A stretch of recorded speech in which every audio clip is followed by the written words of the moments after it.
Welcome back to the Black Table on the Black Star Network. This is our weekly hour devoted to exploring ideas and subjects of special importance to people of African descent and others fighting to build a better society.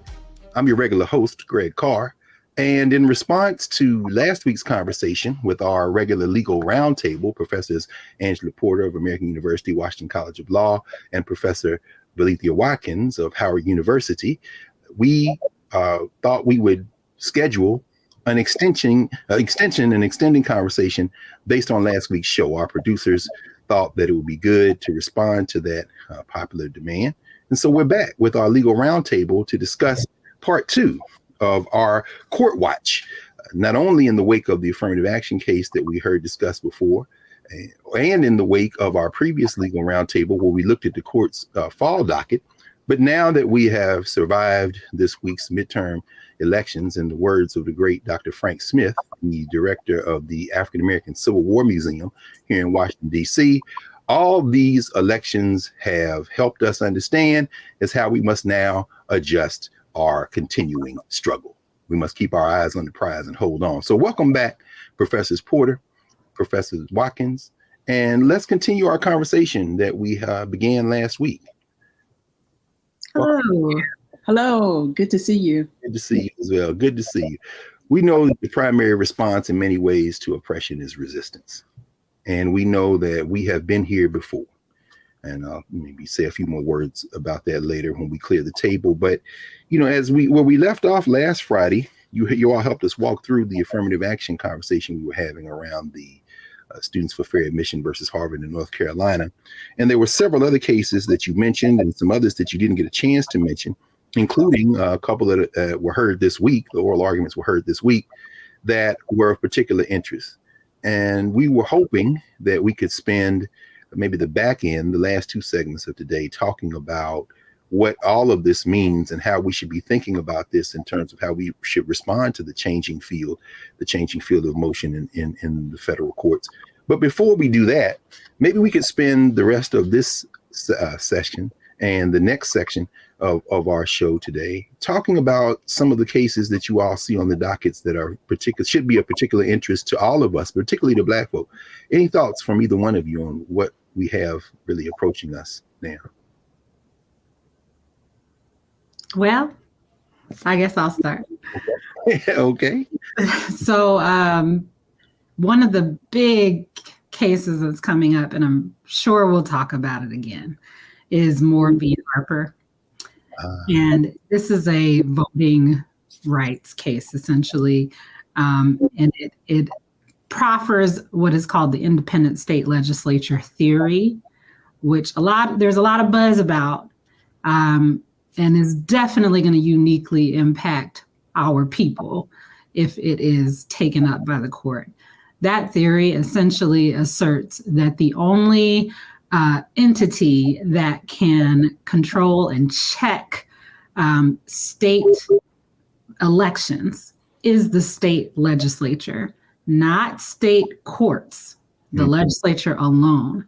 Now, courts are generally a check and balance on the legislature when it's up to no good, when it's doing some trickery, like things like gerrymandering. This is a partisan gerrymandering case, but that still affects Black people because we typically vote in a block based on party. And so typically the courts get involved. And we saw that in the 2000 election, Bush v. Gore. Typically, the state courts are the check on things like partisan gerrymandering, but this theory will remove them from the equation, thereby making state legislatures an unchecked body in state elections. And by the way, when I'm referencing what state legislatures do, I mean they draw the maps for elections, and it's not just state elections, it's congressional elections. So U.S. Congress is chosen based on these state drawn maps. So this, I mean, we definitely need to talk about this more, but that's sort of a primer to start us off. You know, it's interesting that you talk about it in that context, Angie, because, again, We've just had a federal election, and we see the changed map, the environment we're facing now. And a lot of people might think, wow, this is unprecedented. There's no precedent for this. But in fact, this is the cycle of our continuing struggle in this country. I mean, we know after the Civil War, there was a brief period of Reconstruction when there were the most progressive state legislatures, wrote the most progressive state constitutions. And then there was the redemption movement, as we know. And then, of course, followed by Jim Crow. And there was a period, whether it be regular elections, whether it be attempts to gerrymander, suppress the vote, there was a 70 or 80-year period when time stopped for Black people, particularly in the South. And then there was a civil rights movement to fight.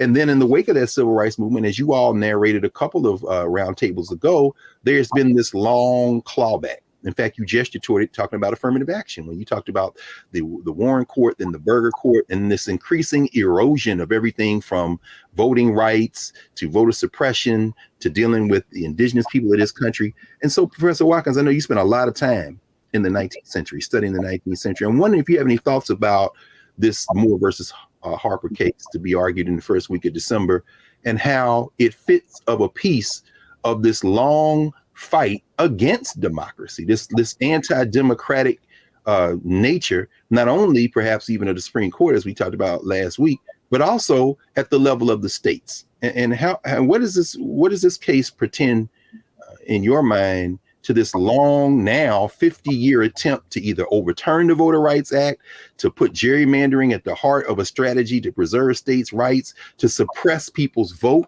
I mean, does an independent state legislature in a place like the old Confederacy run by white nationalists, does that have any impact if there's no check on them, as Professor Watkins said, Professor Porter said, as Angie said, at the state Supreme Court level, if there's no check on them, how might that impact their ability to suppress votes in these states and maybe lock in minority rule for a generation?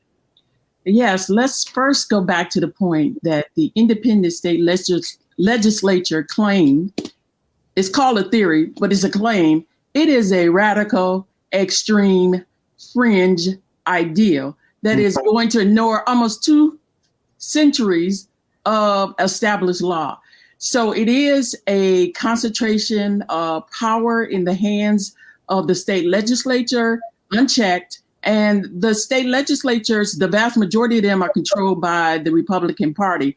Now, the roots of that theory goes back to, or that claim goes back to Bush versus Gore in the 2000 election that the Supreme Court handed the presidency to George Bush and told the state court of Florida, the Supreme Court, to stop counting the ballots. But this is even a new era, and it's worse because it's 2 tracks.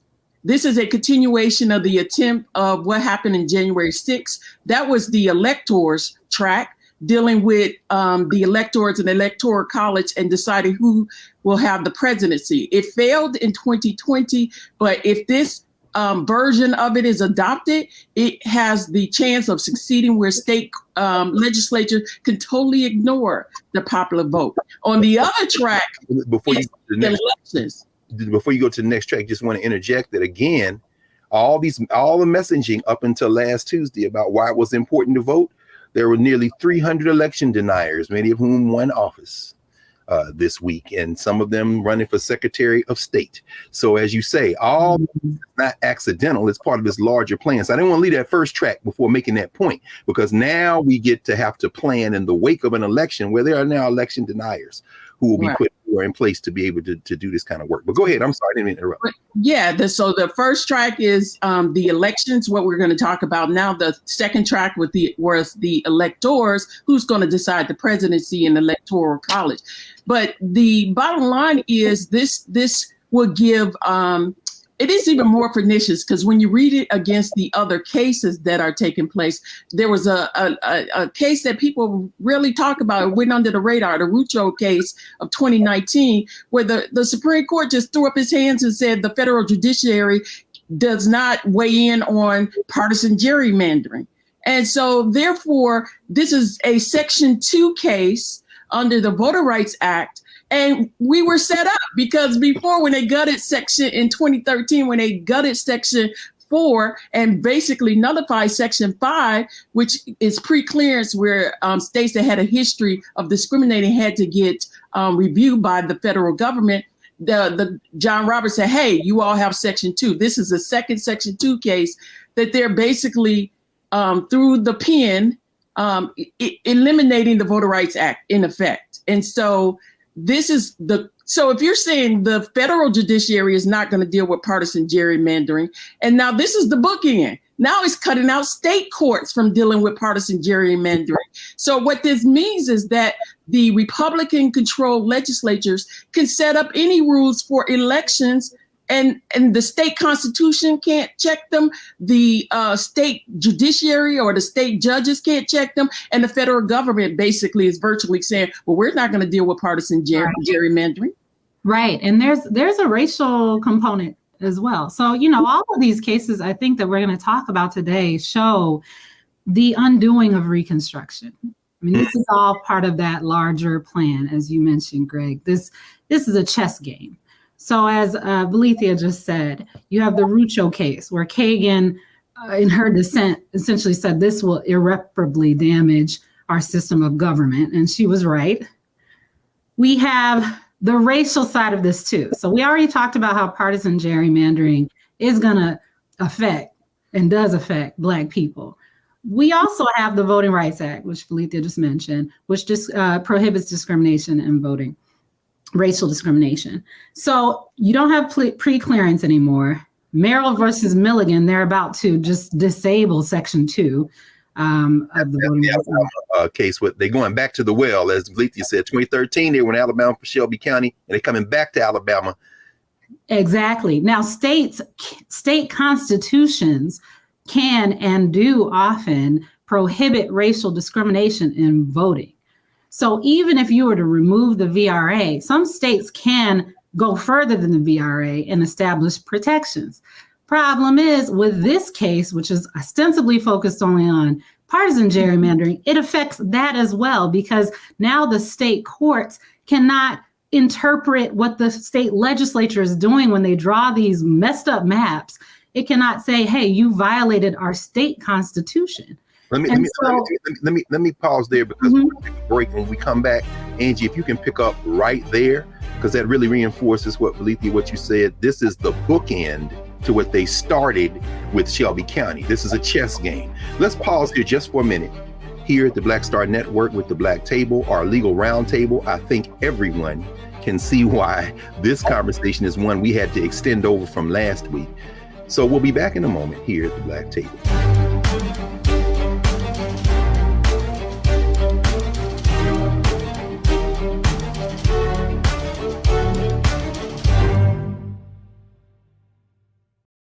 It's about us. Everybody all together. We are in sunny South Dallas. The election is coming up. It's super important that folks know who they are voting for, but more importantly, what they are voting for. Everybody, Y'all, we got some free shirts and free lunch right over here.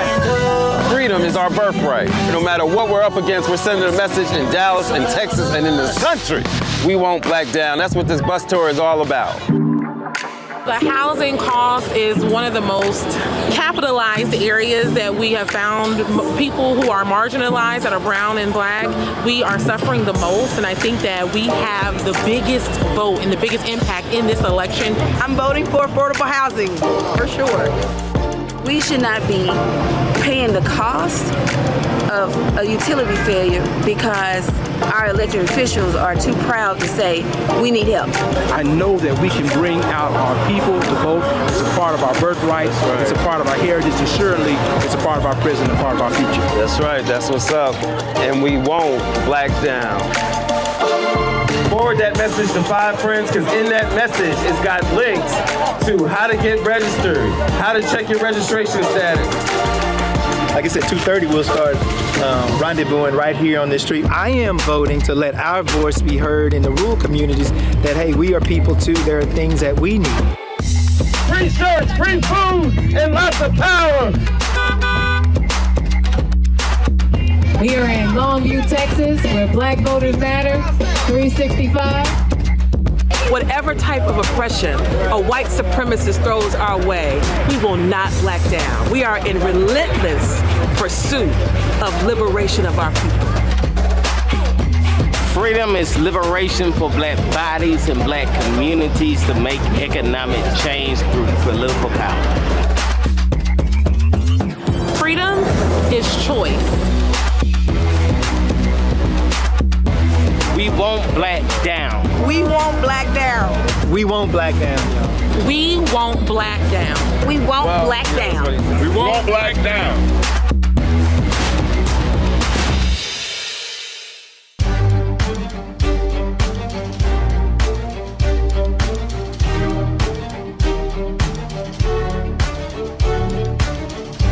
Welcome back to the Black Table. Greg Carr here, your host on the Black Star Network. We're joined with our regular legal roundtable, Angie Porter and Belethea Watkins. Angie, please continue your thought. I just wanted to pause there. We had to take a break. Keep going, please. This in this bookend in this Alabama case where now you're saying that, okay, you can enshrine in the state constitution that you can't discriminate. But now the Supreme Court taking the state courts out of being able to interpret what the state constitution is. I thought that was the point of having a state court. Right. Federalism. So the states can go further, is what I'm saying. So, they take away the VRA, which is what they're trying to do. States have constitutions that also prohibit discrimination in voting. You take the state judiciary out of that, the legislature has free reign to do what it wants to do. Okay, so then what other options do we have? Congress can try to pass statutes, and it has. Try to pass statutes to prohibit partisan gerrymandering. That's what they did with the For the People Act. That got caught up by the filibuster. Cinema and Manchin and them said they don't want to get rid of that. So you have past week, people said you need to vote to give the Democrats enough people to be able to pass the For the People Act in the job. Right. And so they could do that. They could also do another VRA-esque type statute to prohibit racial gerrymandering. But guess what? The maps have been drawn. Congress is the result of gerrymandering. Therefore, it's checkmate. This is essentially a subversive repeal of the 15th Amendment. This is what I'm saying. They are undoing Reconstruction. And let me give a point of correction for myself. The Moore v. Harper, which is in North Carolina, is that independent state legislature claim, but it is Merrill versus Milliken that is the Section 2 of the Voting Rights Act. They already did shenanigans. Let's go back to when it went before the state Supreme Court or the federal bench. 3 judges decided that map was discriminatory. And then instead of creating a fair map, the state of Alabama ran to the Supreme Court under the shadow docket. And the Supreme Court said, hey, we don't have enough time. Now, this is February 2022. We don't have enough time to change the map. Let's let the map that they had, the discriminatory map, go forward for the election that's already taken place. So they already got one bite at the apple to use discriminatory map that even Trump judges said was racially discriminatory. 9 months is enough time to conceive, bring to term, and give birth to a baby. Of course, if the Supreme Court has its way, it would be illegal for a woman not to be pregnant. But it's not enough time to redraw a map. Yeah. With computers. That was a pretext. That was the computers. They could do it in 2 weeks, they said. They could do it in 2 weeks. That's what they said. That's what the bench said now. But then the Supreme Court jumps in. Says, no. We've got a larger project here. Leave those maps in place. We're trying to lock in white minority rule in Alabama. And the other thing is the Alabama was arguing that they can make racially neutral maps. Really subverting what the Congress has said, that you don't have to, because if they do that and adopt what they're saying, then you got to prove intentional discrimination. And Congress had already said under Section 2, they wrote Section 2 and said, no, we have to look at discriminatory effect, not intent. For the non-lawyers, Section 2 of the Voting Rights Act, which was passed through and signed into law in the federal government 1965 as part of the second Reconstruction, meant to make the first Reconstruction stand up.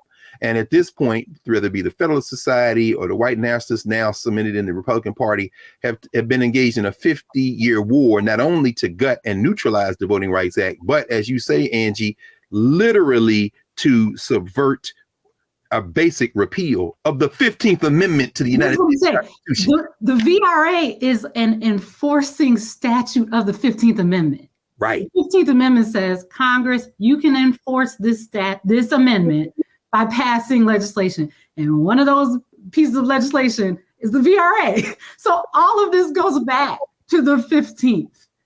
It's the undoing of Reconstruction. And also for those who just on my little sad side, for those who were siding with the feminists who didn't want the 15th Amendment passed because they said it didn't cover women, then you would not even had the firewall that we had for the pretext of a firewall that we've had, and you would not have been able to have the Voter Rights Act, which covers Black women and Black men and others. So all right, so help us now. So we're seeing, in fact, now in December, coming up in a few weeks, this North Carolina case where you're saying even if the states have enshrined in their state constitutions a state version of the 15th Amendment, the United States Supreme Court, reaching into the affairs of states, as you say, into the Federalist framework, this dual Federalist framework, are now trying to take the state courts out of their clear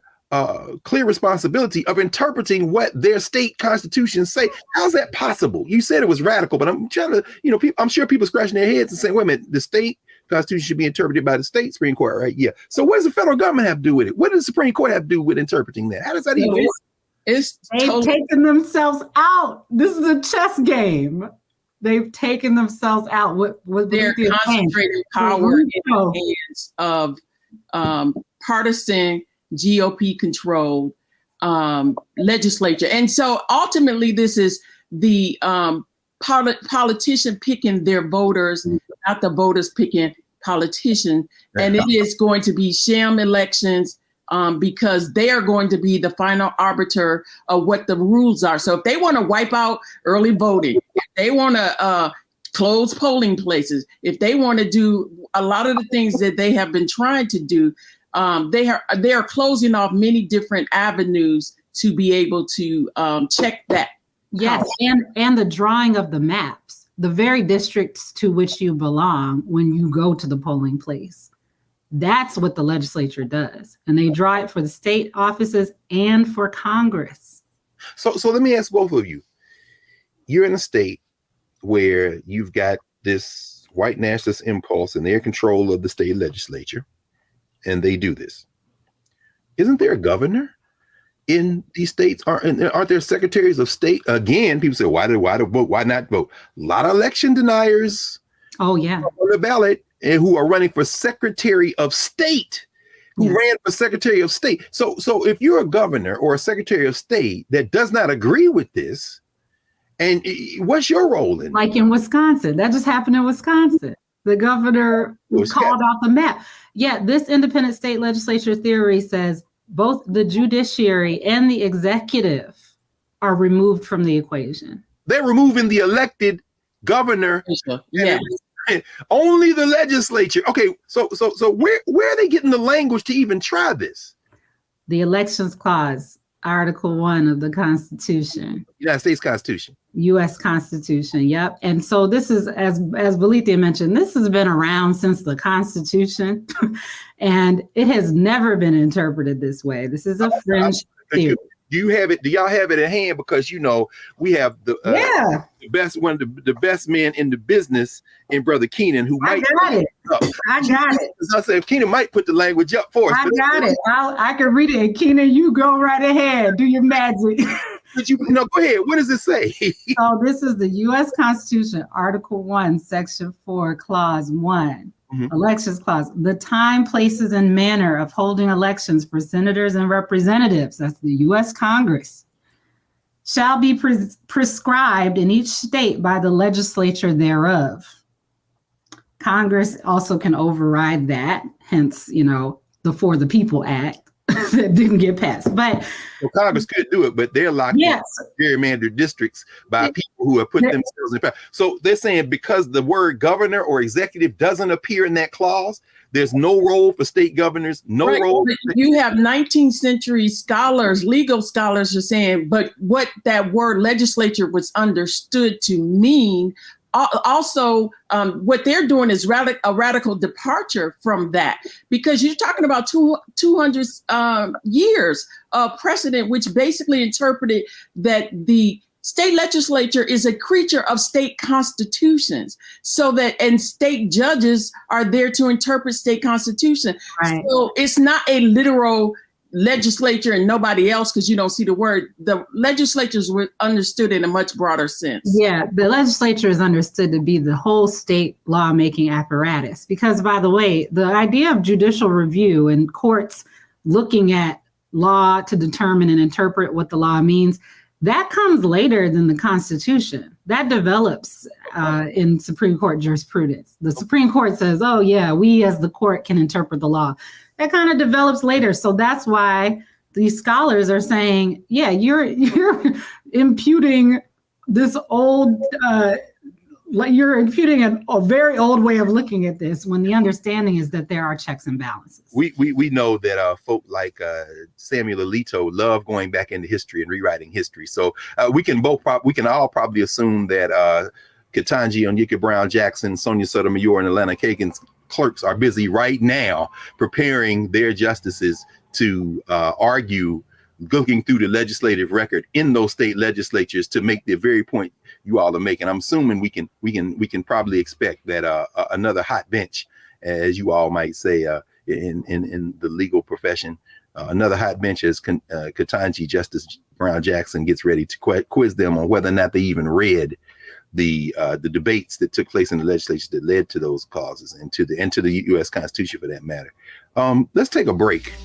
We want to pause here for a moment so we can spend a little bit more time in our next block talking about finishing up, kind of tying up the back end of Moore versus Harper, this case on the independent state legislature in North Carolina, and then introducing several more cases, one of which has been argued in the week since we did our first conversation in this sequence, and the federal election that took place this week. And it was argued actually on election day. That's one of the cases we'll be talking about when we come back in a moment here at the Black Table. Back in a moment.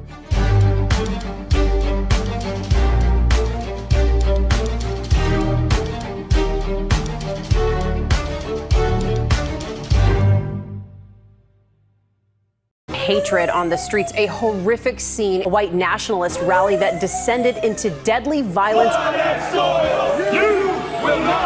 White people are losing their damn minds. An angry pro-Trump mob storms the U.S. Capitol.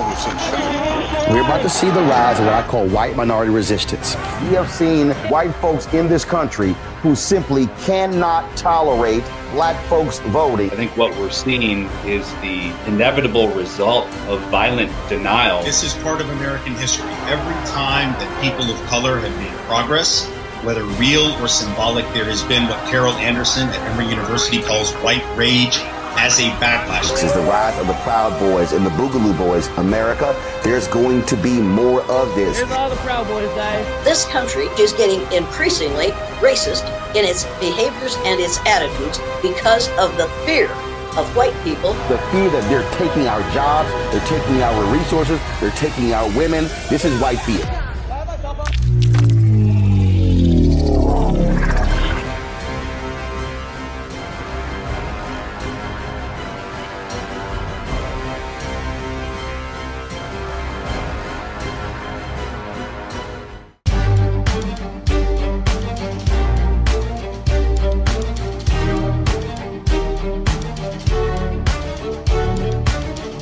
Welcome back to the Black Table here on the Black Star Network. Remember to support the Black Star Network. Download the app, tell your friends. This is independent, Black-owned, Black-controlled media. And as our founder and guiding light, Roland Martin, always reminds us, you can't be Black news media and be scared.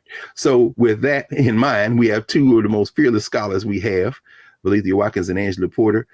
Any final thoughts on this independent state legislature theory?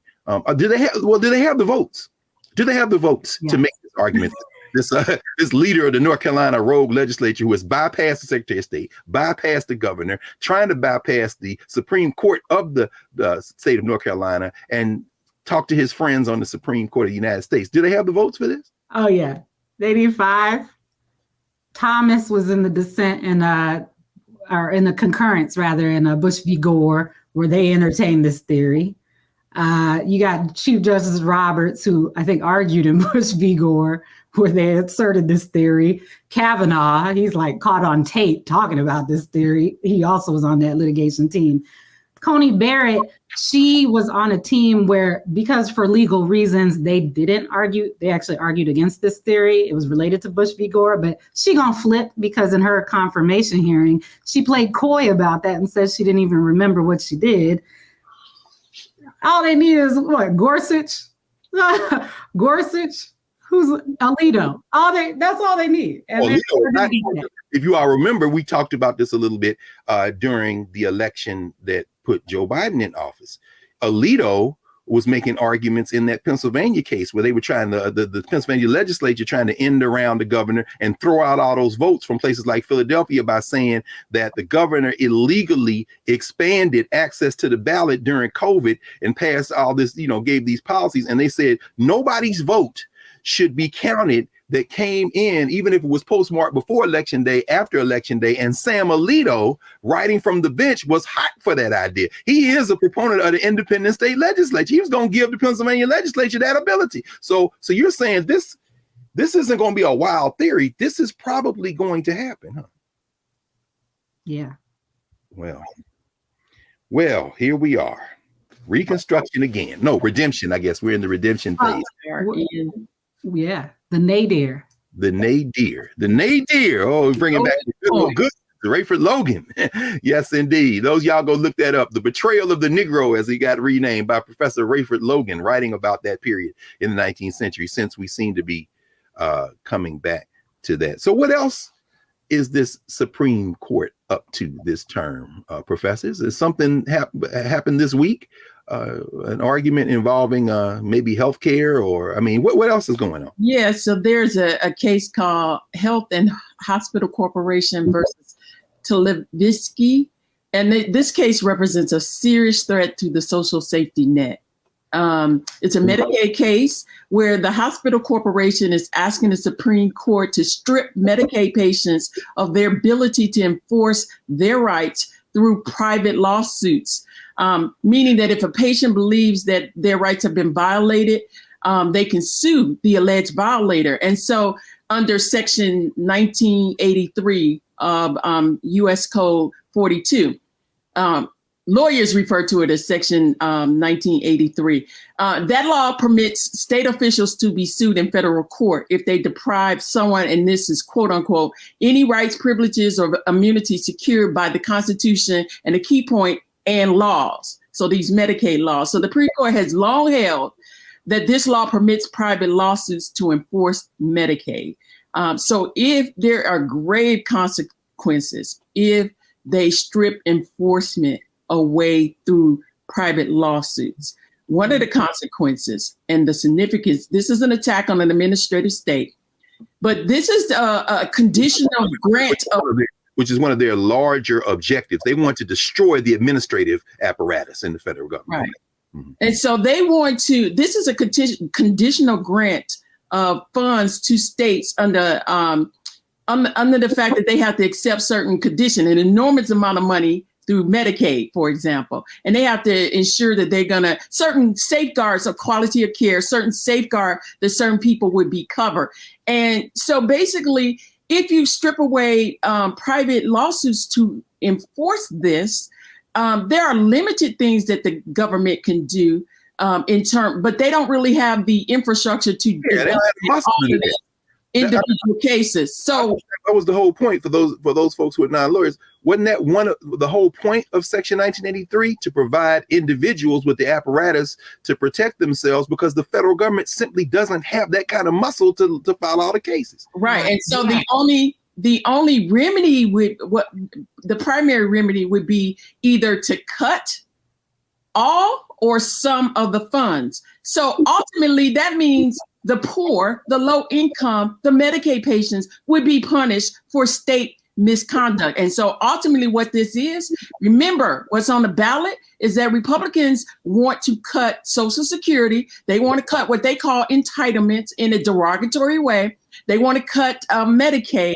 And so this would be a way for them to not comply with federal regulations and laws and tip the federal government to punish them, which would allow them to cut Medicaid without their fingerprints being on it. In other words, they wouldn't have to pass a law and go on the record, and it would be very unpopular if they voted to cut Medicaid. So this is a backdoor way to cut these so-called entitlement programs. So Rick Scott, Senator Rick Scott out of Florida, who has engorged himself by the hundreds of millions of dollars from Medicaid fraud, is probably cheering at the idea that he won't even have to do that much now. I mean, they can kick the teeth out of this. Go ahead, Angie, please. Well, and again, this is all the undoing of Reconstruction.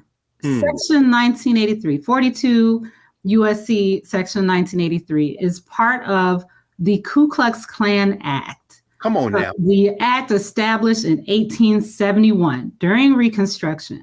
The whole point of the KKK Act is because because state actors, whether they're implementing federal programs or not, state actors are terrorizing Black people. And so as a way to check that, as Belethia said, instead of the federal government needs some help, they're allowing a private right of action. This, by the way, is the most used civil rights apparatus in law. Well, in all the cases, police shootings of unarmed Black people, they will have a civil case. And that civil case is the family suing under Section 1983 because they're suing state actors, police. This is a critical point because so when we see Ben Crump call a press conference, he's not calling a press conference on the criminal side. You got to go for George Floyd. You got to go to the Attorney General. You got to go Keith Ellison for that. If you're talking about money, this is the money section. This is what you're talking about. These are the settlements. This is when the people, families get paid. Interesting. This is that. There's often a parallel civil case to a criminal case. And so if you have a state actor like police, like people administering this program, like public school teachers, and they have violated your constitutional rights, you can file a Section 1983 claim. And again, it all comes from Reconstruction. So now we see the court in its grand mission, and the people on the right, in their grand mission to dismantle Reconstruction, to make America great again, meaning take it before the Civil War. They're attacking it on all fronts. We're in a full frontal attack, a full frontal assault. A comprehensive attack on every level. And these are the same people who wouldn't take money from the federal government under the ACA, the Affordable Care Act, to expand Medicaid. That's how much and that was free money from the federal government to the state. It wasn't free money. We paid our taxes. Right, but the state wasn't on the hook. The state had access to help the poor, and then you get and you need safeguards. Think about what happened with Brett Favre in Mississippi getting this kind of money to help the poor. So this is a very consequential case. So okay, actually that's very good because so many folk who are now learning for the first time how the law is operating in these areas certainly were aware that Brett Favre stole money. That's all they know. But you're saying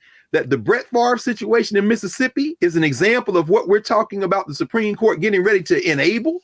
Right, because there are safeguards, and so and with the safeguards they were able to violate. And then when people were trying to investigate, the investigator was fired because he got too close to what was going on. Taking away this private ability to sue would just is either take away all the money. It's a blunt instrument what the federal government could do to punish. So again, this is insulating the states from accountability. My God. And this is nursing home. Many people have relatives in a nursing home. This is a nursing home patient that was drugged and they felt their rights were violated. They were drugged in a way. They have since passed, but their estate is suing because they were drugged in a way with psychotropic drugs to make them docile and to not have to really deal with them, and not for legitimate medical reasons. And so help me with this. And I know we don't have much more time in this block, and maybe we can squeeze one more case in our final block, and you all can choose whichever direction you want to go in, of course. And we're going to, of course, have to continue this conversation in another quickly convened at some point in the next few weeks legal roundtable.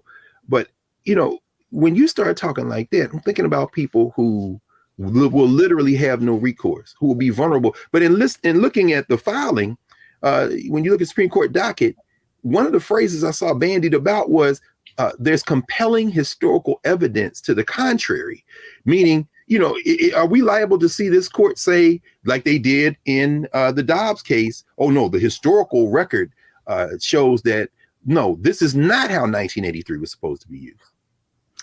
I mean, they cherry pick history this is a results-oriented court. I mean, I have students who have an existential crisis when they learn that the court is just going on their whim, and they're going to use history to reach the result they want. And so it's not, there's no neutrality in this. History is always told from a center. It always has some agenda, the narrative choices.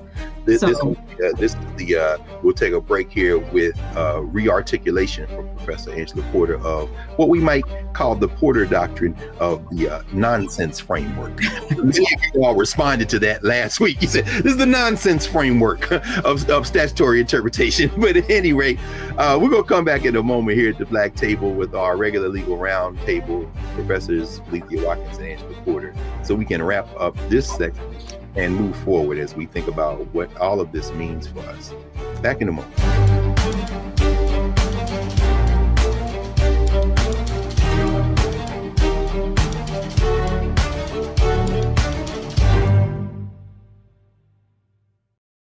It's about us. Everybody out together. We are in sunny South Dallas. The election is coming up. It's super important that folks know who they are voting for, but more importantly, what they are voting for. Y'all, we got the free shirts and free lunch right over here. Freedom is our birthright. No matter what we're up against, we're sending a message in Dallas and Texas and in this country. We won't back down. That's what this bus tour is all about. The housing cost is one of the most capitalized areas that we have found. People who are marginalized, that are brown and black, we are suffering the most, and I think that we have the biggest vote and the biggest impact in this election. I'm voting for affordable housing, for sure. We should not be paying the cost of a utility failure because our elected officials are too proud to say we need help. I know that we can bring out our people to vote. It's a part of our birthright. It's a part of our heritage. And surely it's a part of our present and part of our future. That's right. That's what's up. And we won't black down. Forward that message to 5 friends, because in that message, it's got links to how to get registered, how to check your registration status. Like I said, 2:30 we'll start rendezvousing right here on this street. I am voting to let our voice be heard in the rural communities that, hey, we are people too. There are things that we need. Free shirts, free food, and lots of power. We are in Longview, Texas, where Black Voters Matter, 365. Whatever type of oppression a white supremacist throws our way, we will not black down. We are in relentless pursuit of liberation of our people. Freedom is liberation for black bodies and black communities to make economic change through political power. Freedom is choice. We won't black down. We won't black down. We won't black down, y'all. We won't black down. We won't black down. We won't black down.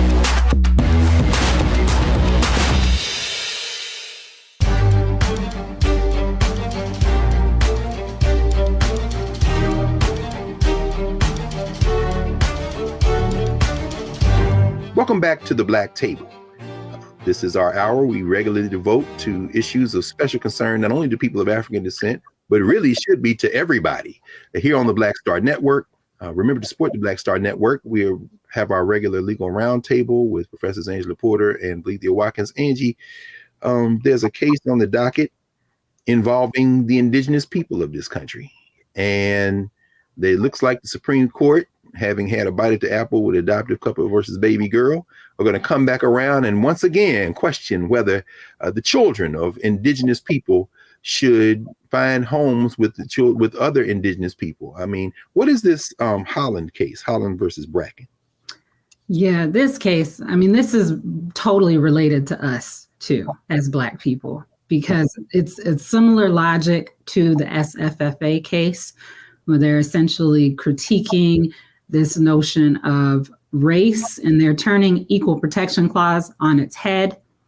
In SFFA, it's the 14th Amendment. In this case, it's the 5th Amendment for reasons that we don't need to get too deep into. But essentially— you should mention it because we talked about it last week. The 5th Amendment is what is used to engage and interact with the indigenous people of this country. Is that right? That's correct, because matters involving indigenous people fall under the Department of the Interior, which is a federal entity. So the 5th Amendment applies to the federal government. 14th Amendment applies to the states. So, but it's the same analysis, essentially. They don't fit in category.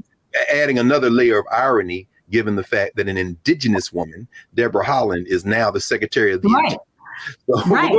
But really quick, just to tee up the facts there so we can discuss it. We have a white couple in Texas wanting to adopt a child. She's now 4 years old, who was born to a mother in the Navajo Nation.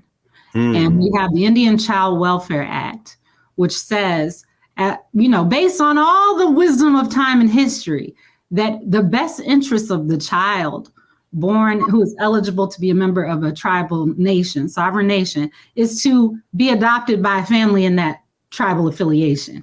Because again, history, we have forced assimilation of indigenous children in this country's history, and a full-on assault on indigenous culture. So it's a no-brainer. But now this couple wants to adopt this child and is putting the entire premise of ICWA on the chopping block. Is there any, why this renewed assault on indigenous communities? I mean, what is the precedent? We see a string of betrayals in terms of the broken promises of treaties.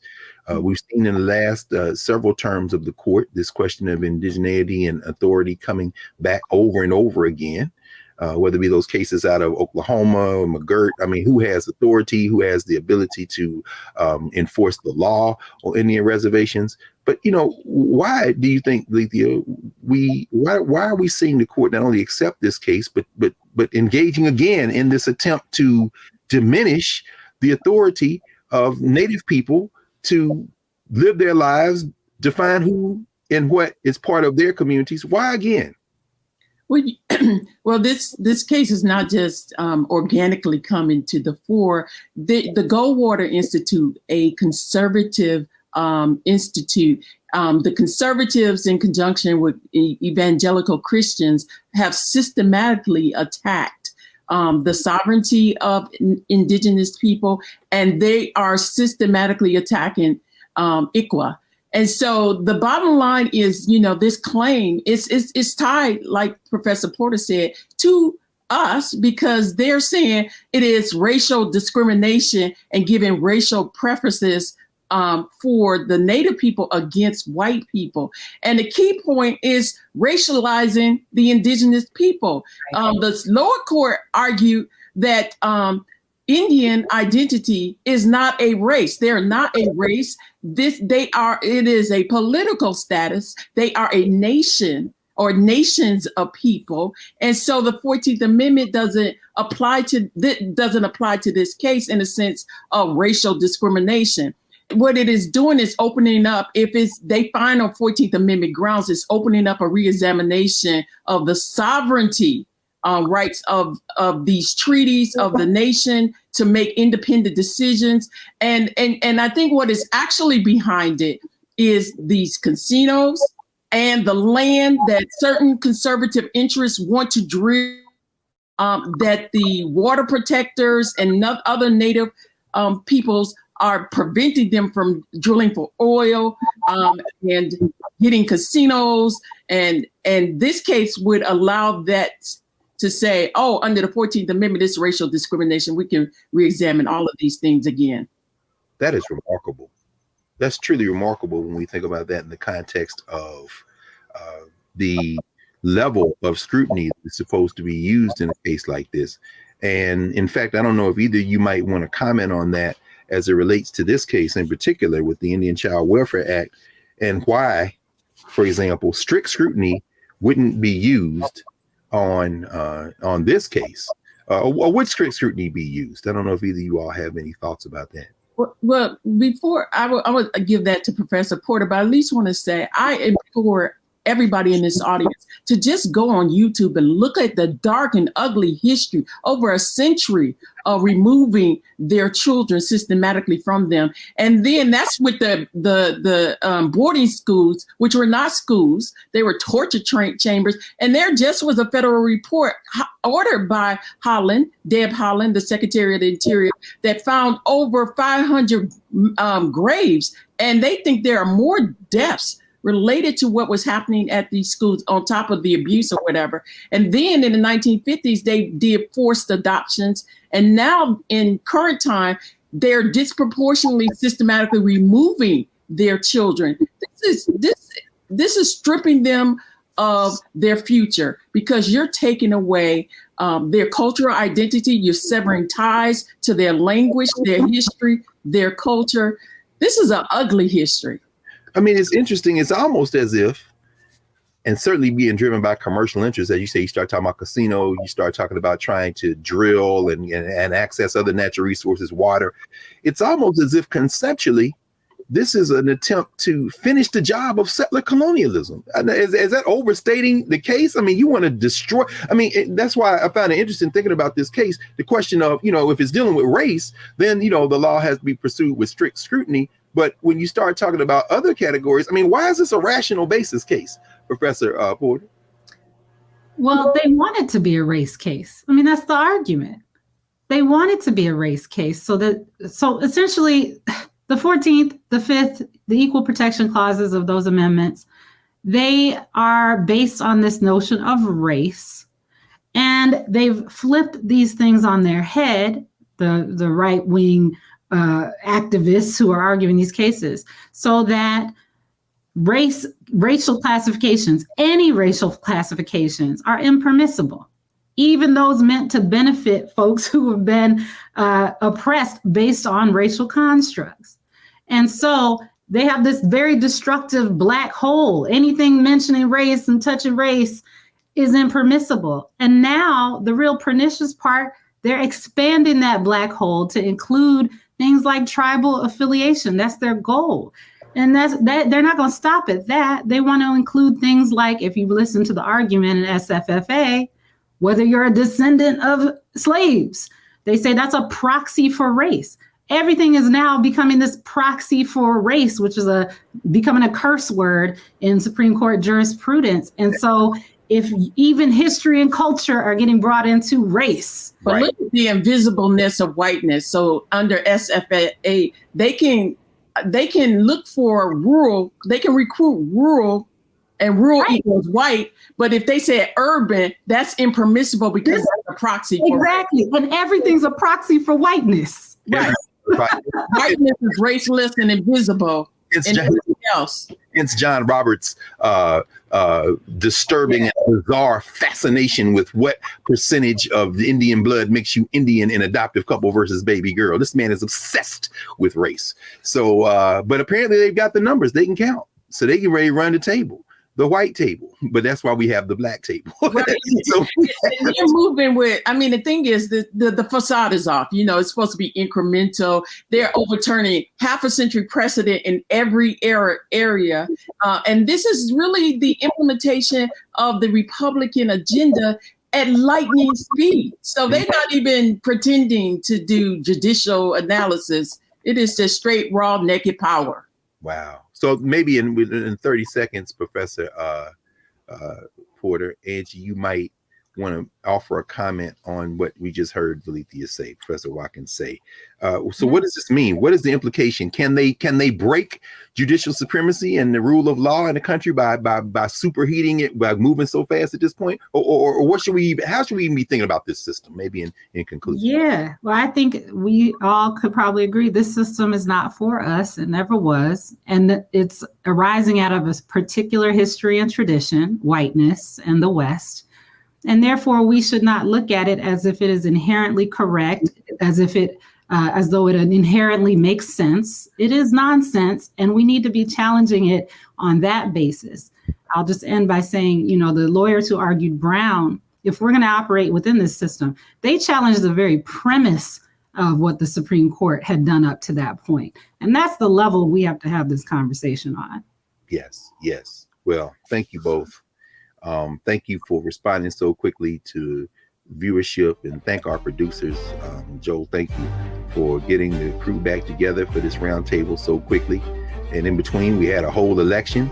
And when I come back in a moment, we'll clear the table and we'll talk about that in the context of what has happened this week and what we now can look forward to over the next several months. Back at the Black Table in a moment.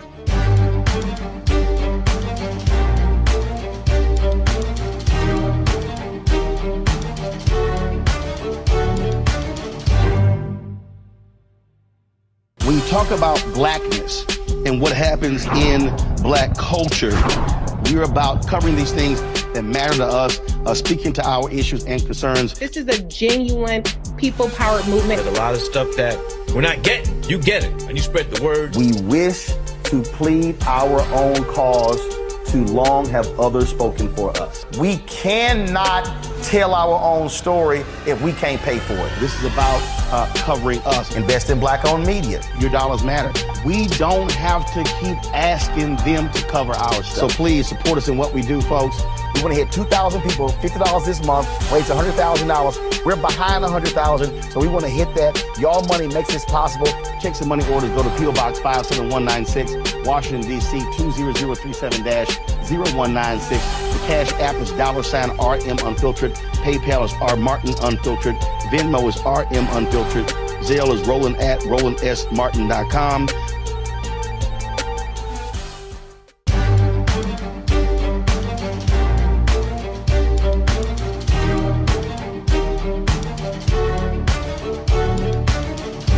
Welcome back to the Black Table here on the Black Star Network.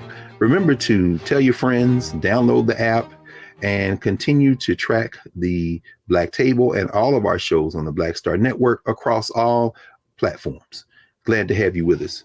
So as we just heard Professors Angela Porter and Valethia Watkins talk about, we are now looking at the federal judiciary as completing the unfinished work of making America great again, returning it to a white republic, albeit a very changed America from when that idea was launched in the 18th century, a very different United States of America demographically, a very different United States of America politically, but seems like that old framework is going to have one last great walk in the sun, perhaps before it implodes. So we're reminded in this moment, in the wake of a federal election, and with the court cases that we have just heard discussed on the docket, and more to come, as we're going to have to reconvene this roundtable as we look to the federal bench, we are reminded by Dr. Frank Smith, director of the United States Civil War Museum, the African American Civil War Museum here in Washington, D.C., and a member of the Student Nonviolent Coordinating Committee who put his life on the line in his 20s, along with many other women and men, not only of African descent, but white Americans as well, and others. He reminds us that all we do after an election is get our marching orders on what the results of that election tell us we have to make adjustments in to move forward, because at the center of any oppression is resistance, and this resistance must persist. So those of you young people who are thinking about going to law school, we need you, because the federal bench ain't gonna stay the same always. Those of you who are thinking of running for office, you should do that. At the local level, the state level, the federal level, you should do that. Those of you who are sick of politics and want something to change, wake up, look in the mirror, and understand, as Professor Porter and Professor Watkins have reminded us today, we've been here before. We've been here before. And that's why we have to study what we did the last time so we can make the adjustments and win again. As Marvin Gaye would say, we get up, we win, we go to sleep, we wake up, we win again. So don't be discouraged. Welcome next week. We'll welcome new guests and conversations here at the Black Table, and we'll see you all next week right back here on the Black Star Network.